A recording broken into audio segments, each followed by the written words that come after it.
Hi, Alex Forte here, The Art of Simple Golf. We're out on the course today and I've got a typical scenario, and it's one that we're often confronted with and we're often screw up at the wrong time. Now, I've put us by the 250 yard marker.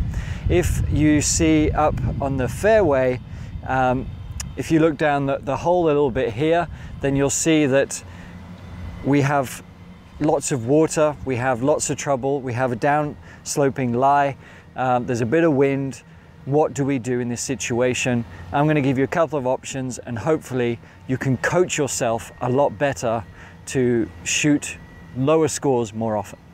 Okay, so here we are, we've got 250 yards, we've got a long sort of fairway running out at about 200 yards along the left, we have a creek running along the right, and we have a green up on a sort of mound, if you will, the other side of the creek.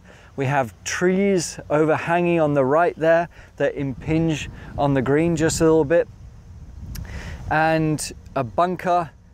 You know, it's not an easy golf shot. So why on earth would anyone with a bit of common sense go for this shot? Well, it's actually not that hard a shot if you feel and trust what you're doing.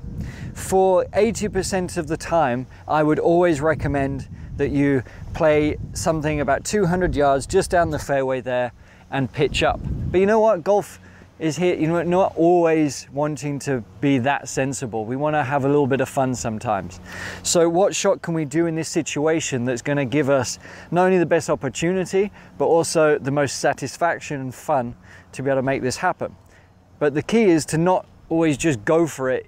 If you don't quite pull it off, it's utter disaster, because that's what we want to try and avoid. So what I have here is 250 yards. I've got my hybrid.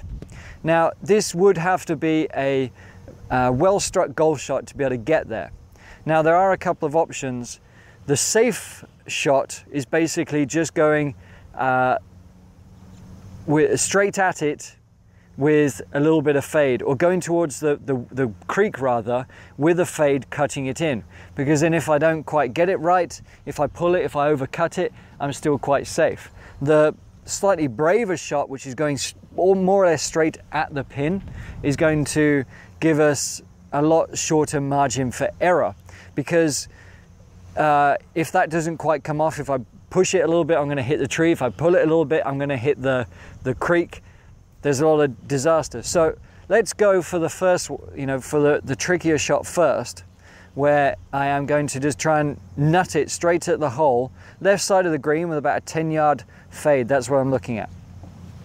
So here I've got a slight downhill lie, so I don't have to try and really force a fade, even if it's just a little buttercut, you know, because it's going to fade just a little bit here. So I want to make sure I've got my intermediate point, which is just this blade of grass. I'm drawing it all the way back. So I'm just over this intermediate point. So now I set up over that. That's, you know, important number one.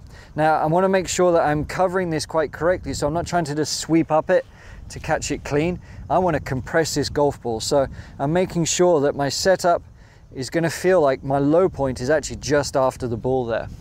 Now I'm doing a lot of talking here, so I might not hit this perfectly because I'm actually overthinking the shot to what I should normally do.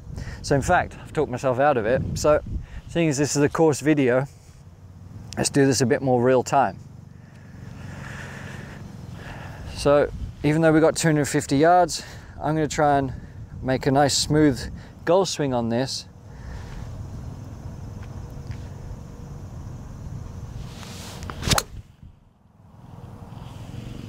Caught it a little bit clean,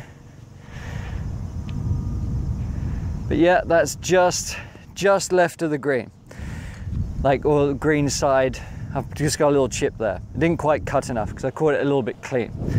But now this shot, I'm going to aim at the creek and hit a big sort of slice into the green here, because it's going to be fun. But if I don't quite pull it off, it's still going to turn out to be a pretty good shot.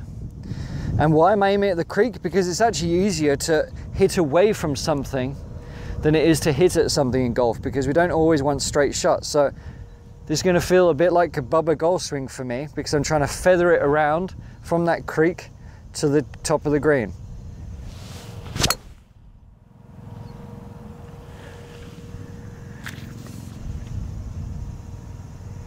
Overcooked it a little bit, but it's ended up, I think, just right side, a little bit short of the green, but we're still in pretty good shape. So have a bit of fun on the golf course and play sensible, but also use you know, some fun shots to have a bit more creativity on the golf course. And hopefully your scores will reflect more consistency and lower. Thanks.